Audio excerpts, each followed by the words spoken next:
Chapter 6. Conditional Statement in Pygame 0. 3. How to check multiple conditions using If-Elif-Else statement. How can I separate cases with more conditions?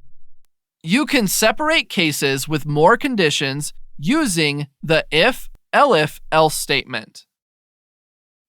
The If-Elif-Else statement is used for decision making.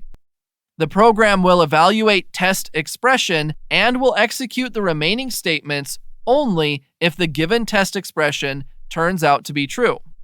This allows validation for multiple expressions.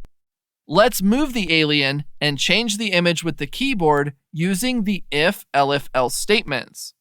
At first, you need to save the alien_move file in Images folder.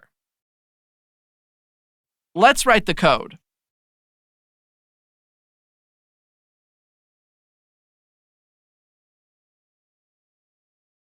What does this code mean?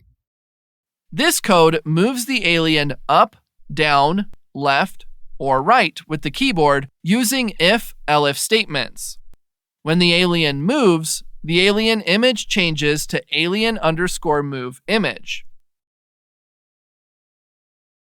Let's run this code. When you press the up button on the keyboard, the alien changes the image and moves upward. When you press the down button, the alien changes the image and moves downward. When you press the left button, the alien changes the image and moves to the left. When you press the right button, the alien changes the image and moves to the right.